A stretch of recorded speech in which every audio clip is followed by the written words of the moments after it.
Hello दोस्तों, नमस्कार दोस्तों। आप सभी का स्वागत है आपके अपने YouTube channel target government post में। इस सेशन में आप ये जानेंगे कि बीएड और बीटीसी यानी डीएलएड जो इसका नया नाम है, इनमें क्या डिफरेंस है। दोनों में ये जो दो कोर्सेज हैं इनमें क्या डिफरेंस है और दोनों में सही कौन सा होगा आपके लिए। ऐसा नहीं कि दोनों में से कोई एक बहुत अच्छा है या दोनों में से कोई एक आपके लिए कौन सा सही हो सकता है, ये भी मैं आपको बताऊँगा। और आपको क्या करना चाहिए, नौकरी जल्दी कैसे या किससे मिलेगी। ठीक है, चलो तो भाई यहाँ पर अब आज के सेशन को शुरू कर लेते हैं। अगर आपको ये सेशन समझ में आता है तो लास्ट में लाइक करके अपने दोस्तों के साथ ज़रूर शेयर करें। दोस्तों पहली बात तो ये आप ये जान लीजिए कि बीएड किसे कहते हैं और बीटीसी यानी डीएलएड किसे कहते हैं। ठीक है, तो यहाँ पर ये ध्यान दीजिए कि जो बीएड होता है वो बैचलर ऑफ एजुकेशन इसका फुल फॉर्म होता है, यानी पूरा जो नाम होता है इसका बैचलर ऑफ एजुकेशन होता है। BEd is an undergraduate degree. BEd क्या है, एक डिग्री कोर्स है, ठीक है, ऑन एजुकेशन। और यहाँ पर बात कर लेते हैं अगर डीएलएड की, तो ये क्या होता है कि डिप्लोमा होता है, डिप्लोमा इन एलिमेंट्री एजुकेशन। तो यहाँ पर सबसे बड़ा डिफरेंस ये आपको समझ में आ जाता है कि ये बीएड जो है ये एक क्या है, डिग्री है, और जो डीएलएड है यानी जो बीटीसी है ये आपका एक डिप्लोमा होता है। ठीक है, अब बात ये आती है कि ये बीटीसी और बीएड कहाँ पर काम करते हैं, तो आप यहाँ पर ये समझिए difference between primary and upper primary. तो दोस्तों जो अपर प्राइमरी और प्राइमरी है इसमें क्या डिफरेंस है ये भी जानना आपके लिए ज़रूरी है, क्योंकि आप बीएड और बीटीसी करने जा रहे हैं। तो the primary education in India, यहाँ पर जो प्राइमरी एजुकेशन है इसको टू पार्ट में डिवाइड किया गया है। एक आपका है लोअर प्राइमरी जिसको हम लोग बोलते हैं प्राइमरी, एक है अपर प्राइमरी। ठीक है, जिसमें आपका मिडिल और ये क्लास 5th से लेकर के क्लास 8 तक शामिल होता है। और जो यहाँ पर आपका प्राइमरी है ये एक क्लास 1 से लेकर के क्लास 4 तक होता है। अब यहाँ पर बात ये आ जाती है दोस्तों कि ये आप प्राइमरी और अपर प्राइमरी समझ गए होंगे।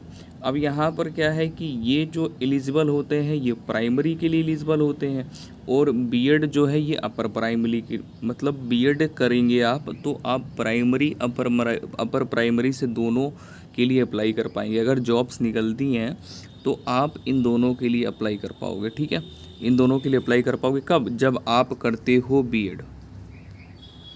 ठीक है, अगर आपने किया है बीटीसी यानी डीएलएड, बीटीसी कर लिया है तो आप केवल और केवल प्राइमरी के लिए एलिजिबल होंगे।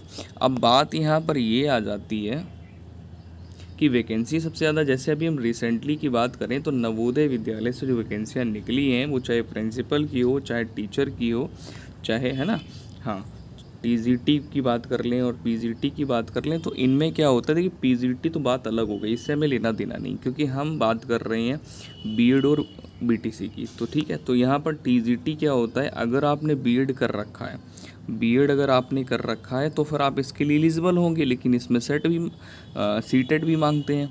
ठीक है, लेकिन अभी मैं आपको दिखाऊं यूपी टेट की, तो ये यूपी टेट की निकली हुई है, यूपी से वैकेंसी। ठीक है, तो ये देखिए टेट का टीजीटी है ना, तो टीजीटी का मतलब होता है ट्रेंड ग्रेजुएट टीचर, तो इसके लिए आप एलिजिबल हैं।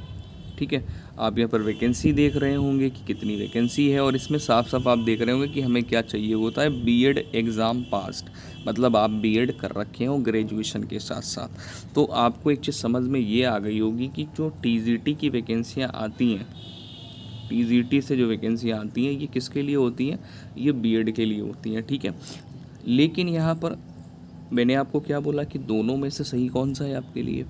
अगर आप ग्रेजुएशन कर लेते हैं और ग्रेजुएशन के बाद में अगर बीटीसी करना चाहते हैं, मतलब स्टेट लेवल से अगर देखेंगे, और आपको केवल प्राइमरी टीचर ही बनना है, क्योंकि प्राइमरी टीचिंग में क्या होता है कि सब कुछ आसान होता है।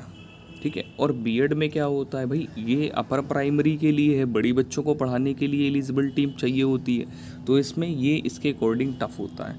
अगर आपको आसान वे में जाना है, और इसमें क्या होता है, देखिए नंबर ऑफ़ वैकेंसी भी ज़्यादा होती है, लेकिन क्या होता है अगर हम बीएड कर लेते हैं हम तो दोनों में पार्टिसिपेट कर सकते हैं, बीटीसी में भी, आपका अपर प्राइमरी में भी और प्राइमरी में भी। ठीक है, अगर हम बीएड करते हैं तो हम अपर प्राइमरी में भी अप्लाई कर सकते हैं और प्राइमरी में भी अप्लाई कर सकते हैं, और अगर बीटीसी करते हैं यानी डीएलएड करते हैं तो केवल हम प्राइमरी में अप्लाई कर सकते हैं। ठीक है, अब आपको क्या करना चाहिए, तो आपको अगर लगता है कि हम आसान वे में जाना चाहेंगे, हालांकि दोनों ही 2-2 साल के कोर्स होते हैं और दोनों में ही 4-4 सेमेस्टर होते हैं। ठीक है, हाँ पहले ऐसा होता था कि जो बीएड होता था इसमें 2 सेमेस्टर होते थे, लेकिन अब सेमेस्टर हो गए 4-4 दोनों में।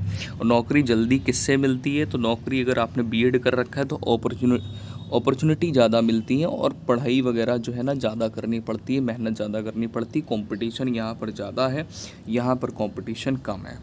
ठीक है, कंपटीशन ज़्यादा कहाँ पर है, बीएड में। कंपटीशन कम कहाँ पर है, यहाँ पर नंबर ऑफ़ वैकेंसी बीटीसी में ज़्यादा है और बीएड में कम है। अब मामला कोर्ट में क्या चल रहा है कि बीटीसी वाले डीएलएड वाले जो हैं इनके लिए केवल और केवल जो है ना प्राइमरी की जितनी वैकेंसियाँ आई तो केवल उनके लिए एलिजिबिलिटी होनी चाहिए बीटीसी और डीएलएड वालों की। ठीक है, ये एक मामला कोर्ट में चल रहा है। और बीएड वालों का क्या कहना है कि भाई हमने अगर बीएड किया है तो हमें दोनों के लिए एलिजिबल होना चाहिए, मतलब दोनों के लिए एलिजिबिलिटी रखी जानी चाहिए, जिससे हम कि दोनों में अप्लाई कर पाएँ।